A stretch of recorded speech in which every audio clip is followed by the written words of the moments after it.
Coming up on Week in Review, from swastika games to homecoming harassment, an unflattering week for some metro area schools. The police union challenging protesting chiefs to get off the sidelines and help. Why Walmart is now public enemy number one in Raytown. And just as you thought the only thing happening in KC was fighting over the airport, think again. This week, groundbreaking for a new Mosaic Arena. Week in Review is made possible through the generous support of Dave and Jamie Cummings, Smithfield Foods, Haas and Wilkerson Insurance, and by viewers like you. Thank you. Hello again, I'm Nick Haynes, and welcome to the program that connects the dots on the news of the week in this place we call home, dissecting those headlines from the education beat at your Kansas City Star. Murray Rose Williams is with us, and from KCUR News, Missouri schools and politics reporter Ellie Moxley. Colleen Nelson was the White House correspondent for the Wall Street Journal. She now leads the editorial pages of your Kansas City Star. That's where you'll also find political analyst, columnist, and editorial writer Dave Helling. Now, two big stories this week on both sides of state line, fairly or unfairly tarnishing the reputations of two area high schools. Public anger hasn't diminished over images of St. Teresa's Academy students posing with beer pong cups arranged as a swastika. And in Kansas, hundreds of community members rally outside of Olathe Northwest High School following a homecoming parade where LGBT students reportedly are hit by projectiles while fellow students in the crowd hurl abuse at them, including shouting, "Make Olathe Northwest straight again."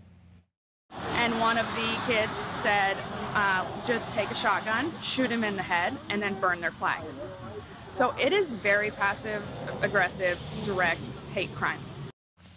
All right, some of these stories have exploded on social media, and there have been lots of denials about some of these details. But let's start, first of all, in Olathe. Let's separate a little bit of the fact from the fiction here, Murray. I think in the Olathe here, I saw the assistant superintendent saying there was no, quote, credible evidence confirming that Make Olathe Northwest Straight Again was chanted. Do we have evidence of that? The only evidence we have is the students who heard it. This was during a parade, so they're, walking down and people are yelling things. So it's the people who heard it. Is that credible or not credible? I mean, I would say that's credible. And the students who were the targets of this, I mean, that's evidence. Were there any students actually punished? Well, now the school district won't tell you whether the students were punished or not, or who was punished, how they were punished. They did say that they are investigating it, and that's what they told me as of this morning, that they're investigating. So the issue of punishment has become the big issue in both of these stories. Right. Over the other side of state line this week, the calls for the expulsion of students at the private St. Teresa's Academy School, where those photos came into light of those students involved in underage drinking and posing with a swastika made of beer pong cups in the background. But Ellie, any expulsions in that story? No expulsions. St. Teresa's has been pretty tight-lipped about the situation, though they did post a statement to their Facebook page saying that, advocating for compassion and forgiveness in the light of this incident where many members of the junior class were drinking at a party, playing a game that it's kind of been making the rounds on high school social media called Jews versus Nazi beer pong. Lots of St. Teresa's alumni very upset because they say that students were suspended for much longer or even expelled for infractions less than, anti-Semitic beer pong. I said lots of claims about what the punishment was in this case. What was the punishment? Again, the school's been pretty tight-lipped about what they've said, but what we've heard is a day of reflection for the students, an in-school suspension, and a 1-week suspension from kind of after-school activities and sports. This is still sparking lots of anger. Two letters to the editor in the Star piqued my interest. One from Kate, who writes, "Cowardly is the punishment given to these girls, a 1-day in-school suspension. What could that possibly have taught them? I wonder what the punishment would have been for girls whose parents aren't wealthy donors to the school." Did that play a role, first of all? I think that's what's been said in the rumor mill. One of the St. Teresa alumni I talked to, she said, that's been the worst part of this, is there's this rumor mill that's going about that no one is, without any information from the school, people are left to speculate and assume the worst. And in another letter, Colleen Nelson, Paul in Liberty writes, nowhere in the coverage about St. Teresa's has there been mention of parental responsibility. A school has a student for maybe 30, 35 hours a week, and the parents or guardians are responsible for the remaining. So why is the school being chastised for something that happened off campus and outside of school hours? Well, I think our letter writers raised some good questions, and certainly parental responsibility is key here. And I think everyone should ask, what are the parents doing to punish these students? It's not just up to the school to punish them. But to Ellie's point, I mean, if other students in the past have been punished more severely for lesser infractions, then there needs to be some equality here. And also the fact that the school has seemed to want to just kind of smooth this over. They've treated this more as a PR problem rather than a teaching experience or a learning moment. In some ways, they haven't used the word swastika, and they've just tried to make this go away. Marie. Actually, I talked with an attorney for the Missouri School Board Association about how students can be punished. They cannot punish students for free speech. They have a constitutional right for free speech. The only reason that they could punish a student is if that free speech spills over into the school and disrupts the class. So schools are really in a weird place here. So what they can do is use a teachable moment. They can teach the students, offer some reflection or something like that, but they really can't discipline a student for exercising free speech, which is what this was. Well, some people are arguing this week, Dave Howling, that there shouldn't be any punishment against the students involved at St. Teresa's Academy because this happened outside of school hours in their own private time. That's a very different situation than what happened at Olathe Northwest High School, which was a parade on the school grounds during a school period. Right, and we should just sort of preface all of our discussion about this to say what's obvious, which is kids do stupid things all the time and have for decades. It isn't just limited to the current crop of kids in high school. And we should keep in mind that we are asking schools now to do lots of things, not just educate kids. But they, in some ways, have some responsibility for the behavior of their students off campus, in out of school hours, in an environment that involves social media. I mean, this kind of thing would never have really surfaced maybe 50 years ago because you just didn't have a way to get it out. It might have been whispered about, but you wouldn't see the pictures of it. And so you have to have some sympathy for school administrators. Having said that, this is not a PR problem for St. Teresa's, and it isn't a PR problem for the Olathe School District. It is a problem in which students are doing things that they need to be told are not acceptable. And that's really what we're asking the schools to do. And I think as we go forward, we'll see more of that happen. There are stories this week also about the fact that the girl who told administrators about those photographs is also being bullied at the school at St. Teresa's Academy. Ellie. That's what I've heard from a couple of different students that are currently at St. Teresa's, that the young woman that, reported her classmates to administrators for posting these photos to Snapchat, that she has been called a snitch under, kind of whisper campaign in the school. And then on the flip side of that, I also heard that last weekend at the school dance that some of the classmates who are not involved in this incident yelled, racist and Nazi at the young women who were involved. A couple of the quick things. Some of this may be kids learning from parents and the rhetoric of our own time and the decision to sort of say things that would not be acceptable socially, again, 20 years ago now suddenly is. Second thing, Nick, there is a Supreme Court case from about, I want to say 4 or 5 years ago, in which a kid unfurled a banner called "Bong Hits for Jesus" at a school-sponsored parade. And the U.S. Supreme Court said that that student could be disciplined, even though it was off campus and it was a parade sponsored by the school, but not involving education. But they said that the school does have a legitimate role in sort of disciplining speech, even speech off campus, and that may play some role here as well. I mean, there's a ton of communications law on this subject going back to the Tinker decision back in the 60s that basically says that students have rights to free speech at school, but it can't create a substantial disruption to the classroom.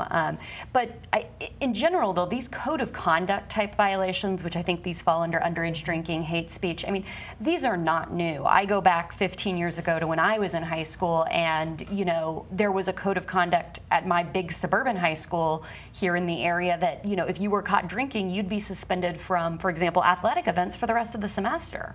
So it's not new that students, you know, face kind of in-school consequences for off-campus behavior. We jealously guard the time we have on this program to tackle local issues and leave national conversations to the thousands of other places where you can see that on your TV. But sometimes national news developments do play out in a local way as the headlines continue over NFL players protesting the national anthem. Here in our metro, the Kansas City Fraternal Order of Police has challenged Chiefs player Marcus Peters to get off the sideline and start working with the police to make things better. Last year, Peters raised a clenched fist in protest during the anthem. This preseason, he rode a stationary bike while the anthem played and sat on a trainer's bench during the Star-Spangled Banner prior to the Chiefs' season opening game against the New England Patriots. The head of the local police union now asking Peters to join officers in a new program at Wendell Phillips Elementary in the Kansas City, Missouri school district in one of the most violent parts of the city. They're launching a program where police officers eat with families, offer forums for parents to talk about concerns and provide resources. But have there been any response from Peters or other Chiefs players to take up the offer? Do we know that as we sit around the table I have this not morning? heard. If there has been, I'm not aware of it. The Chiefs organization has said they would be willing to get involved, and so we haven't heard from Marcus Peters himself, but the Chiefs have said this would be a good thing for us to partner on. And I mean, I think that's a good start because, I mean, you compare this with the police saying, why don't we have a conversation, get to know each other, and do something good for the community while we're at it. You compare that to, you know, what the president is saying about this issue, which is, you know, the SOBs should be fired. And this is a much better way to approach this issue. And the head of the police union said that he was tempted to fire off an angry letter to Marcus Peters, but then he took a deep breath and he wrote this and he said, why don't we work together? And so that seems like a good starting place. Now, Kansas Secretary of State, by the way, Chris Kobach, also weighing in on this week. If they want to protest incidents of police shootings, they should wear symbolic armbands naming the victims or put stickers on their warm-up gear on the sidelines. That would be more specific and it wouldn't disrespect our country. Is that a workable compromise, Dave Helling? Well, I'm not sure a compromise is needed. I mean, these players have a right to say what they say. Now, it's been pointed out repeatedly that the NFL has a right to discipline them if they think the statements are unacceptable or not on point, and they haven't chosen to do so yet, in part because the protests have been peaceful, have been focused. They've involved a broad range of athletes. To ask Chris Kobach to sort of start delineating what speech is and isn't acceptable seems to us to be a bit of a bridge too far. And I do think, you mentioned, Colleen mentioned the Chiefs stepping up and saying, hey, maybe we could work with the police department. That's far superior to what Clark Hunt said Sunday when he released a statement on this subject. It was very nebulous, very sort of milquetoast. The teams, the players, the police, the community all have a role to play here, and I think the protests will at least provoke some of those kinds of discussions. Marie. Let's not forget, though, that the athletes, they do participate in the schools. They are involved with literary programs for students. They are very involved in the community and in schools. So this is, I mean, calling him out to come and do this as if he is not already doing this is almost not fair because he is involved. Right. And I think our point is, and Marie, you may disagree, but I think our point is the protests are protected and important and drawing attention to a needed subject. We hope it goes further. We hope that it doesn't just end at kneeling or locking arms. What if the Chiefs players, though, were protesting their brethren, their fellow former players who were, for instance, protesting brain disease and concussions, and they were taking a knee for that issue? Don't you think the Chiefs owner would be stopping that from happening? Well, if the NFL were to intervene when the players protested the problems with brain injury, that would be a significant problem because brain injury is a problem and needs to be addressed and should be brought to the public's attention. The players have a platform which they have used in the most responsible way you can think of. And for the team owners or the league itself to become involved in disciplining these players would be just a huge mistake. And I think the league realizes that, and all professional leagues realize that. But again, what I think we're arguing is let's not stop here. Let's not just make it about kneeling on one Sunday. Let's start an effort and use your role and authority in the community to make that happen. And I think it is going to happen. I do think what's happening, though, is the issue, the reason they're kneeling in the first place, is getting lost in talk about disrespect for the flag, disrespect for the country. So I hope we can get back to what the issue is and deal with that.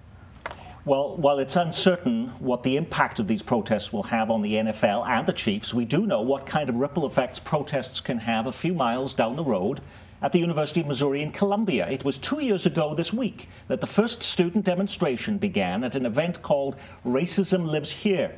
By the end, unrest had toppled the university system president and its chancellor. Freshman enrollment has fallen by more than 35% since then, and a recent news story saying MU is now no longer the first choice of Missouri high school grads. That honor now goes to Missouri State in Springfield. Yet, Murray, the university launched a $1 million campaign to improve their image, including hiring the same firm Penn State used to clean up its brand after its child molestation scandal. Is it showing any signs, though, of working?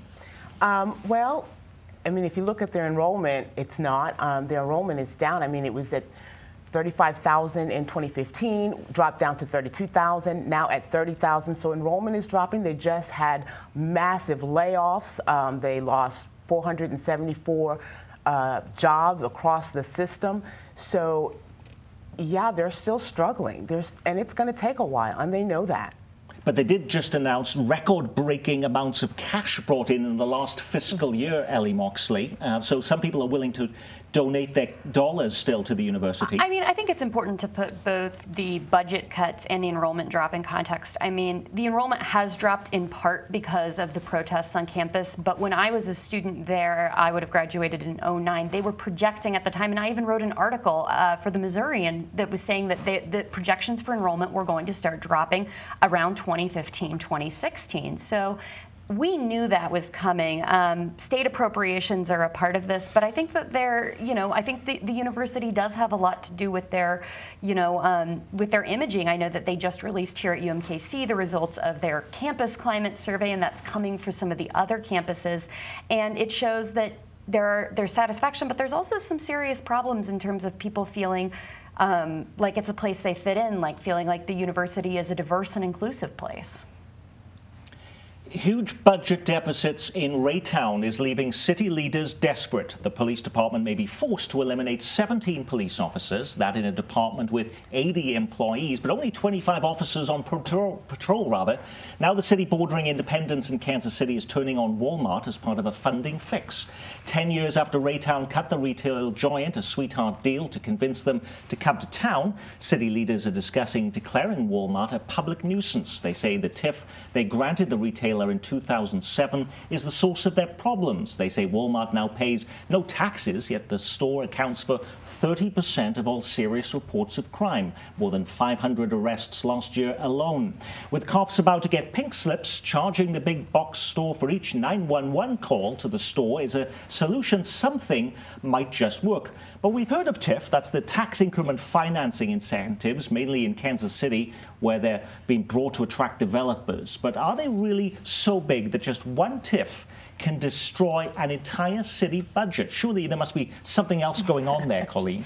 Well, I'm not sure that one TIF can destroy the entire budget, but I mean, this is kind of the case in point of what can go wrong with a TIF. And Raytown certainly isn't alone in doing this. Lots of cities give lots of TIFs, and many of them are questionable. We were talking earlier about how Kansas City has given TIFs and tax breaks for the Country Club Plaza. The Intercontinental made the argument that they were in a blighted area, which is outrageous. But I mean, Raytown just kind of crystallizes everything that can go wrong with a TIF. And the numbers you mentioned are astonishing. I mean, to take all of these taxes off the city budget, Walmart's not having to pay $300,000 in taxes every year. And then meantime, there are 500 arrests at their property just last year. They accounted for 30% of the serious crimes reported in Raytown last year. And so, I mean, is there any way that you can argue that this has been a net positive for the community? And so city leaders need to start taking a hard look at these TIFs when they're asked to pay for them. Is it unfair, though, to change the goalposts? It was the city leaders, the mayor and the city council who approved this, really wanted to bring Walmart to town, Dave. And now, because it's not working out the way they wanted, to then say we want to change the whole deal. Right. The problem is that the Walmart was incented with the idea that other businesses would build around there, and that did not happen. But is that Walmart's problem, though? No. Well, it might be in some sense. I mean, again, we think that a multi-billion-dollar company coming to any community and asking for these kinds of subsidies is improper. I mean, come on, Walmart could have built that store out of its own pocket and didn't need these kinds of incentives. Having said that, the Raytown City Council surely wasn't surprised by this. I mean, it isn't as if this just got dropped in their laps. And $300,000 would not replace all the police officers. I mean, $300,000 at $50,000 a year, that's 6 officers, not 17. So the idea that Walmart alone is to blame for this problem is probably incorrect. But when smaller communities, issue tax incentives, it can have a disproportionate impact because you can't spread that around an entire community. Kansas City hands out incentives like candy, but it's not really a huge problem because you can factor that in because your tax base is so large in other ways. A Raytown, a Roland Park over on the Kansas side, a Mission, smaller towns, these are huge decisions. Not always clearly understood, and in the case of Raytown, a real crisis now. Some people saying, well, don't they pay sales taxes? But even the sales tax revenue there goes into paying off the TIF. Right, and which is again not unusual. That happens in a lot of places. A lot of the development in western Wyandotte County was based on capturing sales taxes for what they call star bonds. So, incenting businesses is an old story in Kansas City, and you can't look anywhere and not find incentives. Sometimes those incentives come back to bite the communities that issue them, and that's the case in Raytown, it seems. Just as you thought the only thing happening in Kansas City, Missouri was fighting over the airport, think again. This week, groundbreaking for the new Mosaic Arena. That's the new name for what we've lovingly called for decades Kemper Arena. The 43-year-old facility is being turned into an indoor sports mecca. The new arena is expected to open in September of next year. And apparently, we learned this week, it's already booked solid for the first year of operation. Could that really be true, Ellie?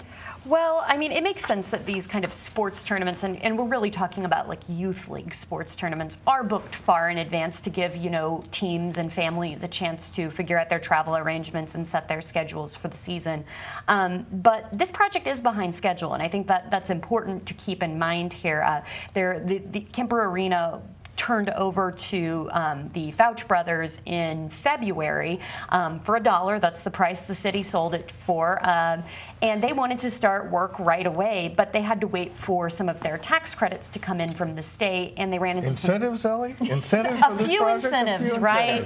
Just a few incentives. Gosh, imagine that. In this case, it was historic renovation credits that the state awards, but Missouri ran out of money for that program in the springtime and had to say you have to wait until the next fiscal year, which starts July 1, kind of for your piece of the pie. And then there was even some question of whether or not Governor Eric Greitens would allow those tax credits to continue. So I think that now that it's underway, I think we have a little bit more certainty, but we're also dealing with, this is a complicated rebuilding project. They're going to have to basically put steel structures deep down underneath the arena to build a second floor to accommodate all of these extra playing courts. And, for anyone who's ever even renovated their own home or built a house, you know how quickly these projects can fall behind schedule. Yes, I haven't done any of those things, but I'm just thinking about the convention hotel, Dave Helling, where there was a lot of all these bookings made, all these national groups coming in, and still there's been no response in terms of where that's going. Right. There's no groundbreaking for that, and yet all these bookings are made. Right, and by the way, incentives were used for the convention hotel too. Let's make sure that's clear to people.